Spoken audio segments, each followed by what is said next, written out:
trabaho sa simbahan. And we call this one for this month of July. We're going to be preaching on ministries of the church.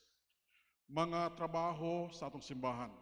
Gikan sa pastor, paingon sa mga membro, gikan sa mga deacons, paingon sa mga opisyales simbahan. Unya kita magalantaw ni ini nga mga butang para sa paglantaw sa atong kaugalingon, unya sa paglantaw sa mga trabaho nato simbahan. Now this morning, I would be bringing usa ka topiko nga makita niyo sa atong mga diocese, sharing the burden. Mga igsoon sa Ginoo kay Balomo, sa atong simbahan, we like it or not, ang ato nga mga karga naa. Ang uban ay karga nga bugat, ang uban ay karga nga hinay, gaan, ang uban ay karga nga murag di niya kaya, ang uban murag wala lang, pero mga igsoon sa Ginoo kay Balomo, kana tanan nga mga butang nga atong ginalantaw, ginakarga nato, ato nang tanan. And so this morning, I would like us to read, please. This is Exodus chapter 18. And makita nato ni siya, nga bahin sa itong kasulatan, gikan sa verse 1 up to 18. Ingon na pulong sa Ginoo, let me read please. When Jethro the priest of Midian, Moses' father-in-law, heard of all that God had done for Moses, and for Israel, the people, and that the Lord had brought Israel out of Egypt.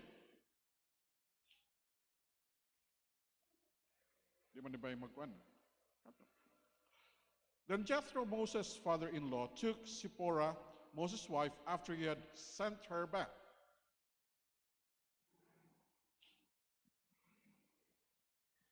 And her 2 sons, in which the name of one is Gerson, for he said, I have seen an alien in a strange land.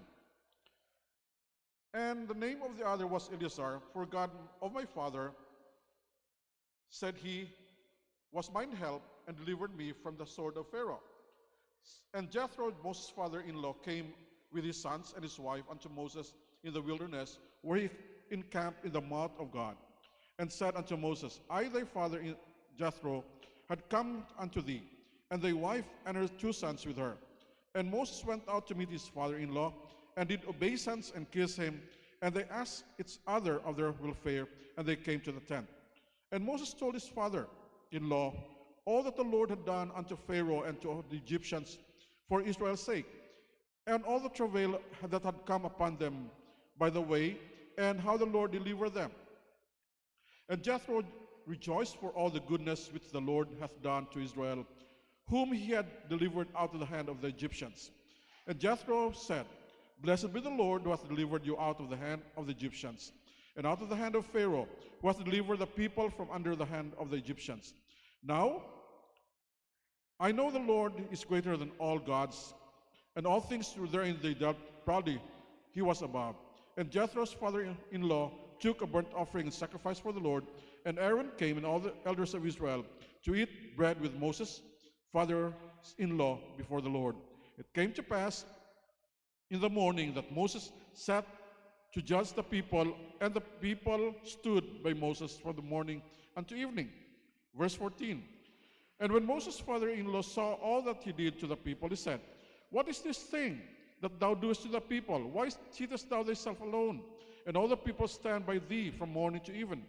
And Moses said to his father-in-law, Because the people come unto me to inquire of the Lord.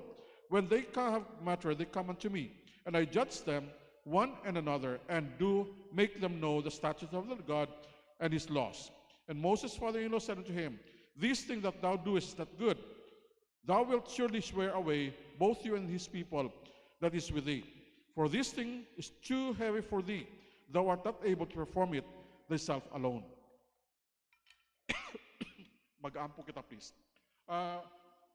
Brother Alvin, pagkuhan na sa, pagsunod lang sa ako, ay nakadil ko sa ta. Mag-aampo kita. Father God, we thank you, Lord, that we are for your goodness, that you have given us, Lord, this morning. Help us, Lord, to do things for you. Help us, Lord, to realize things from your word that will help us, Lord, do our best for you, Lord. Thank you for knowing that you are our God and that we are doing this, Lord, for you. And I pray that you're going to bless, Lord, this morning.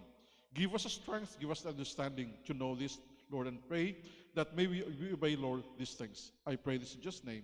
Amen. Now, according to the word, The name of this person is Moses. And Moses is a person that we know quite well.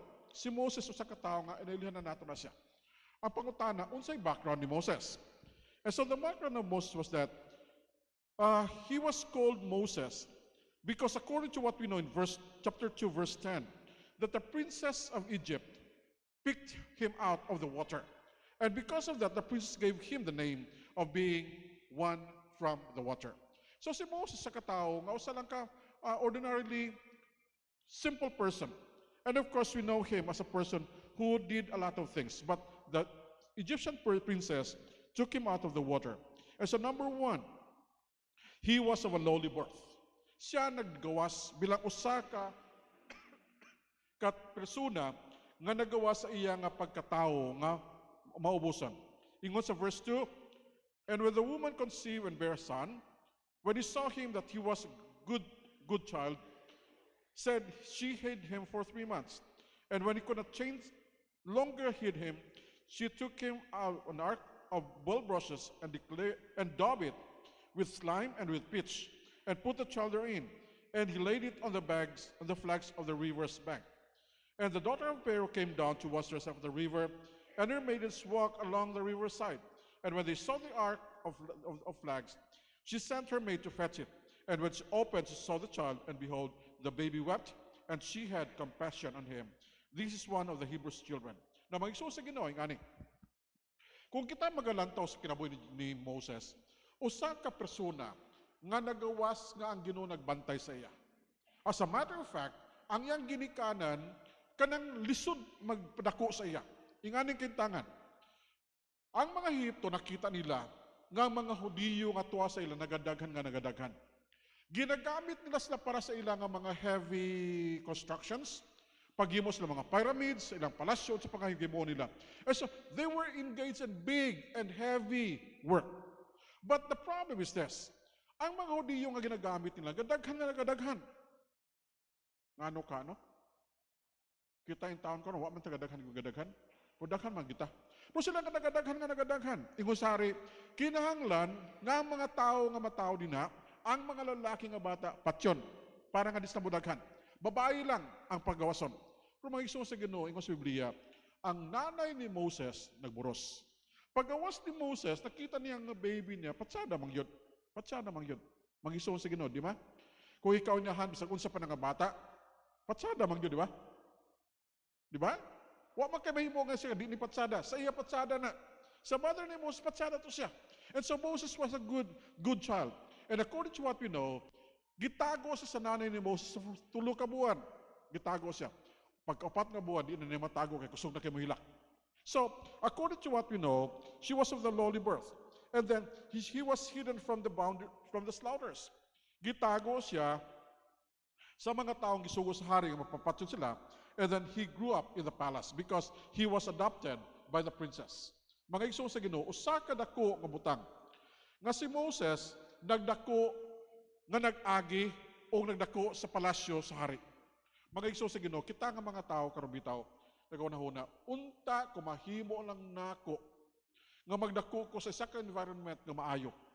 Ang atong unahuna sa environment nga maayo, sapian, kwarta, may nga balay, may nga pagkaon, wala na iban. Pero si Moses nagdako nga dito sa palasyo unya gitudluan sa tanan nga iyang kinahanglan. And he spent 40 years at the palace. 40 anyos. So si Moses, dito sa palasyo, pero ang nagabantay siya sa gamay pa siya, ang iyang inahan. And si Moses nagdako, gitudluan sa Biblia, gitudluan sa pulong sa Diyos, nagdako sa palasyo, unya ang iyang hunahuna, duha. Palasyo o sa iyang mga tao. And so Moses identified himself as a person who was a Jew. Identified himself as a person of the children of God. And so he knew that. And according to what we know, according to the Bible, si Moses, ang naitabo sa iya nga siya, naggihimo nga di siya kasabot nga nung gihiman to niya because according to what we know, he killed an Egyptian guardian because katong nga guardian, iya nga daog-daog ng mga Hudiyo. Of course, di man to daog-daog. Kaya daog na mag-isla. Ang mga Hudiyo nga nagatrabaho, ang uban sila gutom. Ang uban sila magasakit. Ang uban sila walay tulog. So mga gabantay sa ila, ang ilang hinahimo, ginalatigo lang nila. Latigo lang nila. Kita man niyo sa sini, di ba? Makita niyo nga mga nagpatindog sa mga pyramids, kung luya ka, magluya ka pa yun. So ina naghimuon. So si Moses, nakita niya ang usa ka dito kaya isuod dito nga gapasakitan yun sa Ehiptohanon. Nakita niya ang oportunidad, iyang gipatay ang Ehiptohanon. And so we know that, right? Nakapatay siya usa ka Egyptian. But according to what we know, it is not only that he killed an Egyptian to help a brother, but he also escaped away from Egypt. Verse 15 to 15. Now when Pharaoh heard this thing, he sought to slay Moses. But Moses fled from the face of Pharaoh and dwelt in the land of Midian and sat by the well. And when the shepherds came and drove them away, Moses stood up and helped them and watered them. And when they came to Reuel their father, he said, how is it that you come so soon today? Magigso sa Ginoo kanang verse 18. Nakita niyo na akong ngalan nina. Ako na ngalan. Na ako sa Biblia. Ang akong usahang ngalan si Jethro. Kung kanang ngalan ako na. So, ingani, si Moses nag-ato sa Midian. Nag-ato kay dito, wa sa kay baluasa may gagaw niya. Wa sa kay baluasa niya ang uncle. But he went there to Midian and met with shepherds and met with cousins and met with his uncle Jethro or Reuel. And so he dwelt in Jethro with his father-in-law, which actually is his uncle. And so in verse, and the next one there is that he returned to Egypt as commanded by God. Dito sa Egypto, dito sa Midian, he spent 40 years dito sa Midian. No, naunaw ninyo. 40 anyos sa palasyo. 40 anyos sa Midian. Grabe, no? 80 anyos na dayon. Murag, di ka makatuo ba nga malimta na niya itong palasyo? Nalimot sa gitundo siya dito. Unya dito sa Midian, magabantay sa karnero. Nalimot siya. Usay bitaw kita nga tumagian ng mga butang. Usay, ato ko na una bagan. Murag, di na magito mahimo. Bisag kami ganin ni Phoebe karon huna ano kami, Thailand. Nako, basta nalimot ato sa lingwahe sa Thailand. Makadumdum man gyapon may sulti pagyapon. Pero nako, dali na malimot. Pero si Moses ang iya nalimtan nga nung nalimot siya nga ang iyang tibuok kinabuhi na plastar sa pagkinabuhi sa Ehipto. Nalimot siya nga ang iyang kinabuhi na butang dito sa palasyo. Nalimot siya nga ang lingwahe makasulti siya. Kultura, tanan nga kinahanglan may miyam na ibawaan. And so si Moses gipadla sa Ginoo balik dito sa Ehipto. But look at this. Naigasulti ang pulong sa Ginoo dinhi, ingon niya dinhi. Verse 7, and the Lord said, I have surely seen the affliction of my people which are in Egypt, and have heard their cry by reason of the taskmaster, for I know their sorrows. Muna isulti sa Ginoo, nakibalo ko kuno sa ilang makimtangan dito. And I am come down to deliver them out of the hand of the Egyptians, and bring them up out of the land unto the good land and large, unto the land flowing with milk and honey, unto the place of the Canaanites, the Hittites, the Amorites, the Perizzites, and the Hivites, and the Jebusites. Now therefore, behold, the cry of the children of Israel has come upon me, and I have seen the oppression therein in Egypt. The Egyptians oppressed them. Come now therefore, I will send you to Pharaoh, that thou mayest bring forth my people, the children of Israel. Ingon sa Ginoo kay Moses, nakita na ako ang pag-antos sa akong mga katawan. Nakita na ako ilang paghilak. Nakita na ako ilang mga luha. I am going to set them free. Bibo, no? Yun ang Ginoo. Moses, I am going to go to Egypt and help my people. I have seen their cries. I have seen their tears. I have heard their mourning. I have heard their pleading. I am going to go there. But look at the last verse. Verse 17. Ingon na, nagsulti sa dinhi, ingon niya,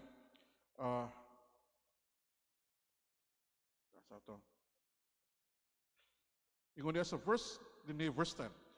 Come now therefore, I will send thee unto Pharaoh, that thou mayest bring forth my people, children of Israel.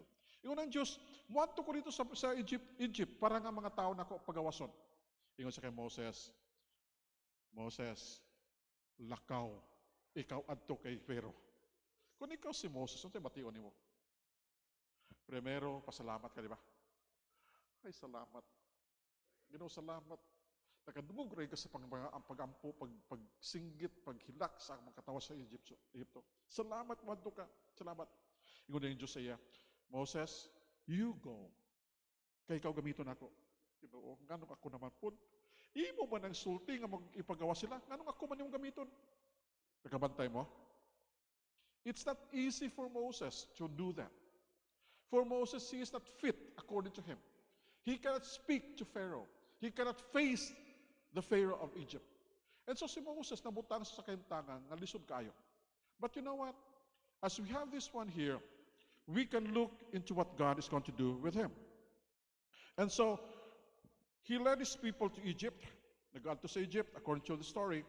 He led his people out of Egypt. And according to what we know, approximately mga 3 million ka mga tao ang iyang gipagawas sa Egypt. Mga 3 million. At first, he dealt with every kind of problem of the people.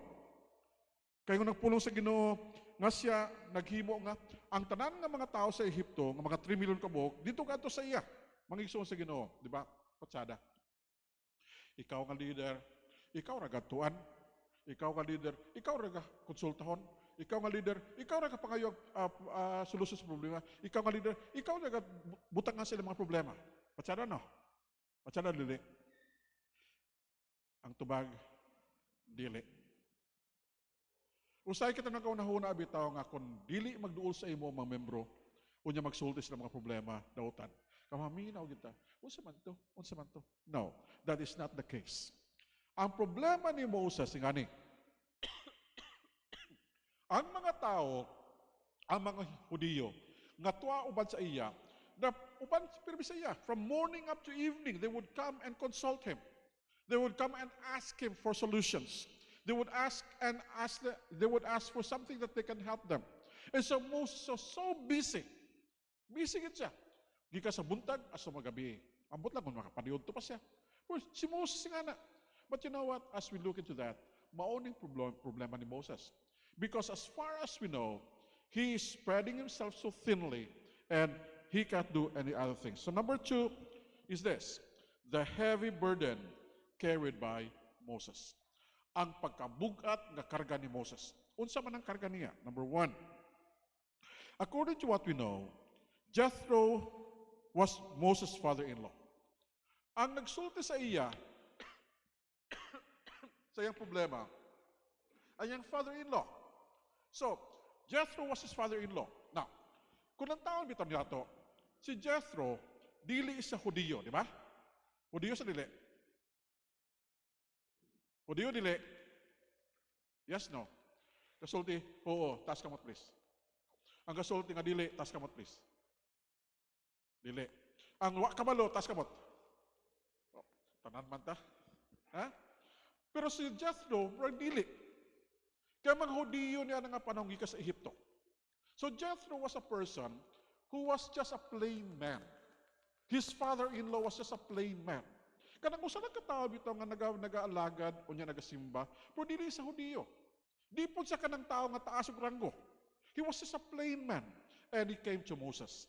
So si Jethro, mao'y nag-introduce ni ining hunas kay Moses. Ingon ni Jethro kay Moses, Moses, you are doing a very heavy thing and you cannot bear that with them. And so as we have this here, si Jethro naghatag sa ideas kay Moses. And look at this. Actually, ang naghatag nining ideas kay Jethro, kay Moses, si Jethro, dili ang Diyos. Di ba? Wala nagsultang Ginoo sa nga, Moses, ang imo nga mga katawan, daghan ni kayo, dapat bahin-bahinon nimo. Wala. Ang nagsulti sa iya, si Jethro. And Moses was not doing good for his people and for himself. Look at verse 13, ingon sa Biblia. It came to pass in the morrows that Moses sat to judge the people, and the people stood from Moses from morning unto the evening. And when Moses' father-in-law saw all that he did to the people, he said, what is this thing that thou doest to the people? Why sittest thou thyself alone, and all the people stand by thee from morning to even? And Moses said unto his father-in-law, because the people come unto me to inquire of God. When they have matter, they come unto me, and I judge between one another, and I do make them know the statutes of God. And Moses' father-in-law said unto him, the thing that thou doest is not good. Amen. Simple. Moses, ang imong kahimuon, dili maayo. Dili maayo. Nga naman, ngunya, thou wilt surely wear away both you and his people that is with thee. For this thing is too heavy for thee. Thou art not able to perform it thyself alone. So, mo ni makita nato, ingon ni Jethro, Moses, I like you. You are my son-in-law. Ang akong mga anak, nasa imo. Ang akong mga apo, nasa imo. Ang nakabahandi ka, sa ako. Now, you have become a national leader of the Jews. But look, ang imong kahimuon karon, maayo na, kaya nakagawas na mo sa Ehipto. Nakagawas na mo unya karon, nga na mo dinhi, unya kapangita mong paagi nga makaabot mo sa Kanaan. But look at this. What you are doing with the people is not good. Nga naman, kay gikan sa buntag, hangtod mag-udto, hangtod magabi, si Moses galingkod lang, kahaminaw sa mga tao. Kadas na tanan, galing niya dito. Niya, Moses, kaning akong igsuon ba? Di magbahin sa ako. O, sige, bahin mong duha. Siyang kapangitag paagi. Nga mga solusyon sila mga problema, mahimo niya.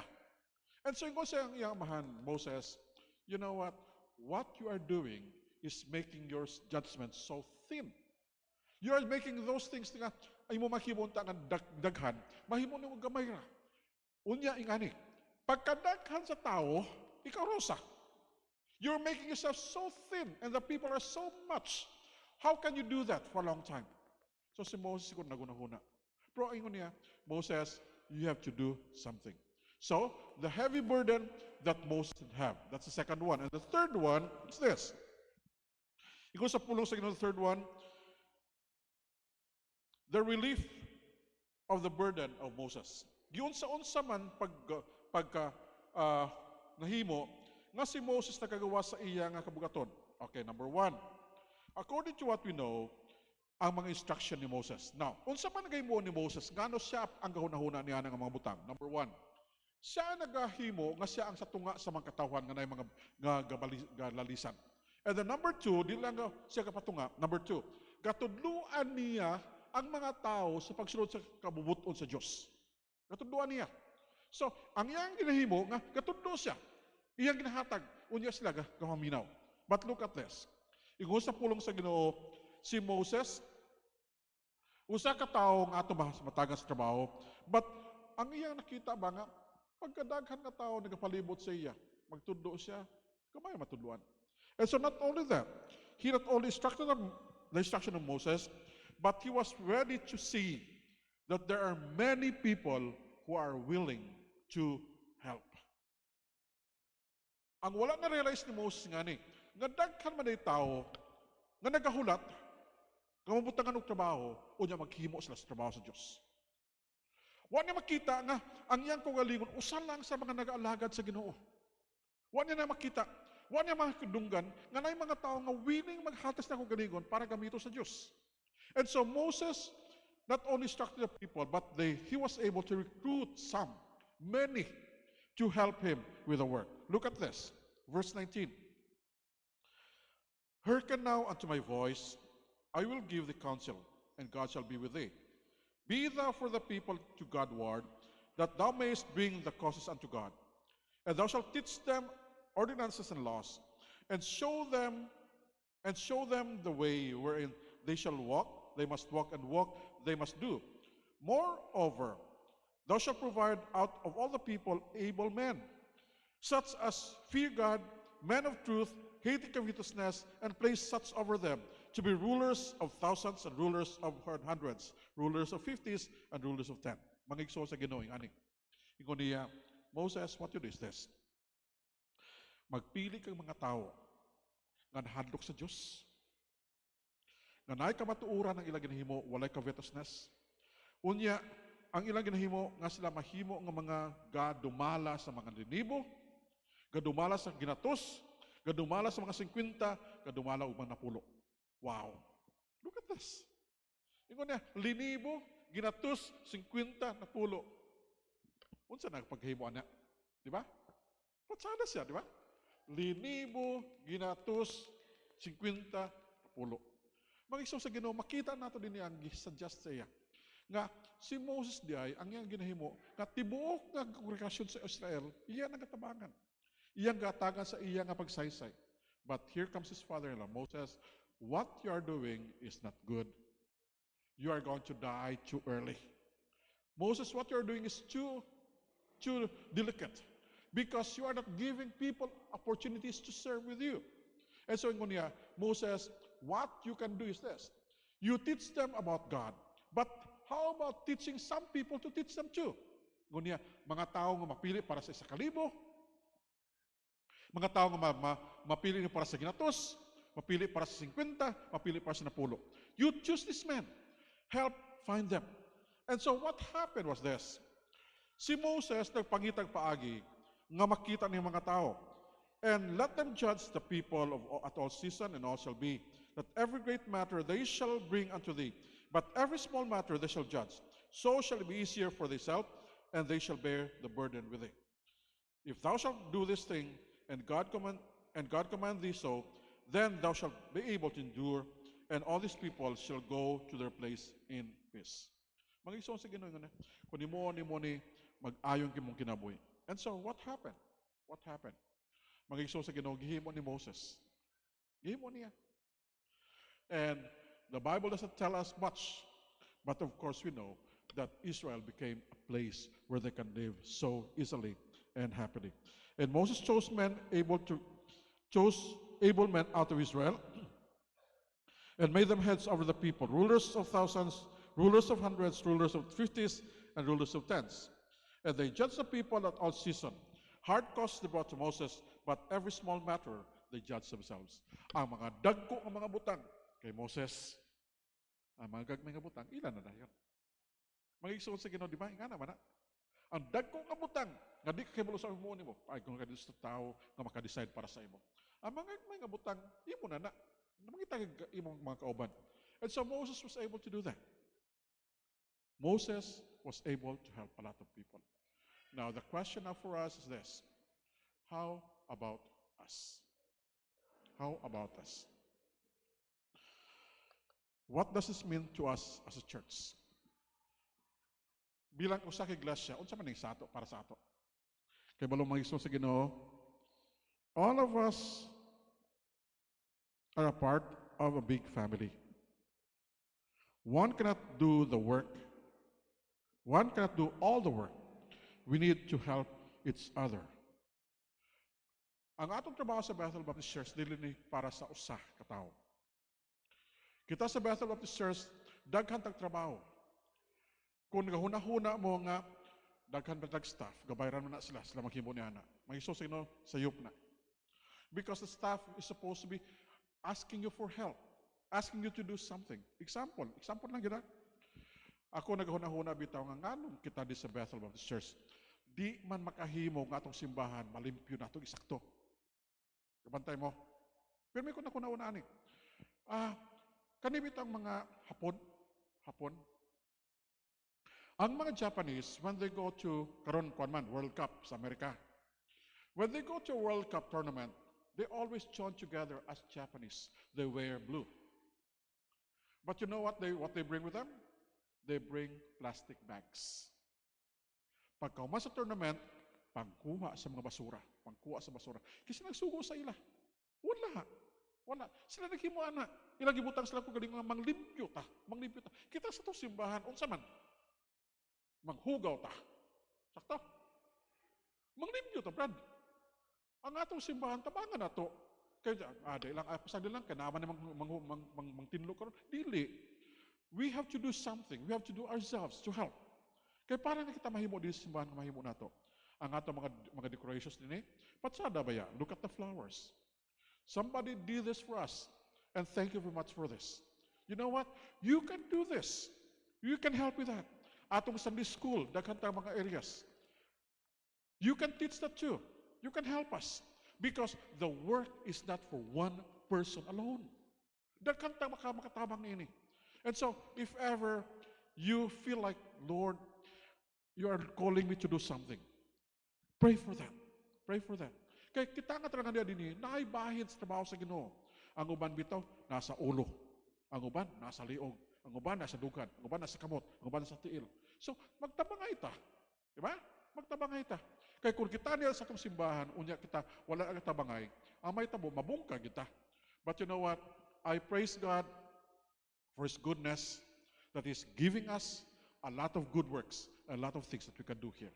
And we praise God of that because we know that we are being used by God. And so as we have that one there, let me close with this.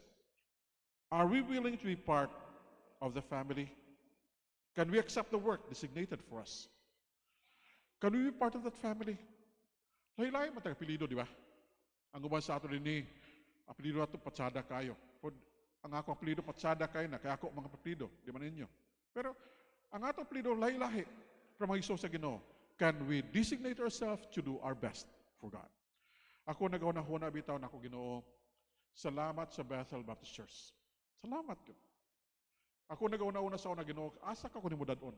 Asa kami ni mudadon kung maghawa ni sa Thailand? Wala akong maguna-huna, ganini ko paulion sa Ginoo sa balay-balay. Kunya salamat sa inyo tanan. Sa una, guna-huna ko Ginoo, kanos aka ko makanuog og choir.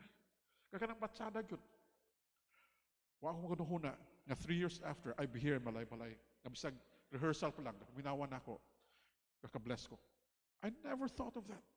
Pero mag-iso sa Ginoo, ang atong kinahanglan is that, can we accept it as we are part of that family? Can we accept it? Madawat mo nato nga kita magtabang sa paghimo ng mga butang para sa atong simbahan. Mag-iso sa Ginoo, you know what? You are a part of this. You like it or not, you are a part of it. Di ka magtabang, pwede. Pero may iso sa Ginoo, kulang. Dapat kita magtabangay sa paghimo ng mga butang.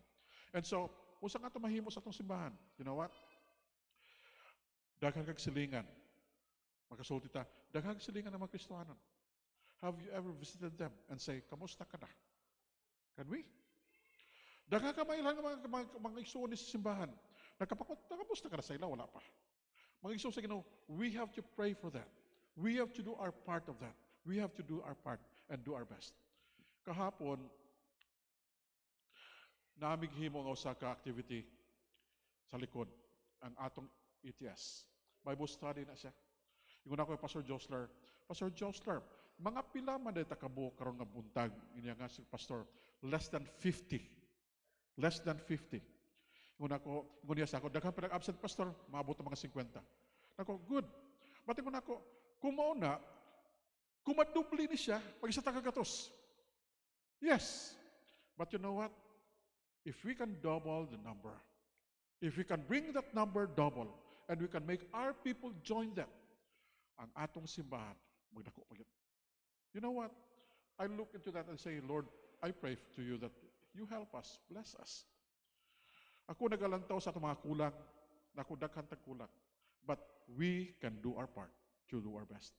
Ang atong ETS, usana sa mga butang, atong butangan sa itong paglantaw. And then ang atong mga projects sa itong simbahan, atong lantaw na kita maghimo sa mga butang nga mahimo nato. But remember this, ang magtrabaho niya na, dili isa. Ang magtrabaho niya na, dili 5. Ang magtrabaho na, dili na 10. Ang magtrabaho niya na, kitang tanan. Okay? Yes, no? Yes, no? Di man mo mag-volunteer ba? Nga? Kung di mo volunteer na, i-volunteer ta mo. Sige, mag-ampo ta. Let's pray. Heavenly Father, Lord God, thank you for today. Lord, I know that some way you are part of what we are doing. It's not some way, it's you are the part of what we are doing, Lord. You're the part that we are praising and giving thanks. Lord God, I know that we have a lot of things to do. And I pray that you're going to bless us. Help us. Help us, Lord, to do our best. That when you give things to you, you can see that we have done our best. Lord God, I pray that as we go on, we must always remember Moses.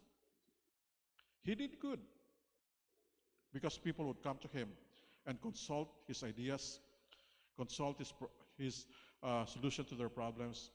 But Lord God, we know that it's not easy for him to do that. And it was tiresome. And of course, in the long run, he is going to be out of place. But we thank you, Lord, because of Jethro, his father-in-law, who introduced to him the good work. And I thank you, Lord, because we know that as we go on serving you, we know that we are serving a living God. Help us, Lord, to our best as people and members of Bethel Baptist Church. Allow us, Lord, to see each other as part of our ministries. Help us, Lord, not to compete with one another, but to complement each other. Tabangin kami, Ginoo, nga dili kami, Ginoo, magbutang sa mga ngalan ng Ginoo, nga ako ni, imo ni, ako ni, imo ni. But Lord God, help us, Lord, to see that we can do this together. Do this together. And so I pray that you're going to help us, Lord, do our best for you. Ginoo, tabangin kami, nga ikaw lamang, Ginoo, ang mahimaya sa amang kinabuhi. Kunya tabangin kami, Ginoo, nga ikaw lamang, Ginoo, ang matagan o pagdahig sa tanan namong pagkaymoon. Lord God, I pray this morning, bless us. I pray this in just name.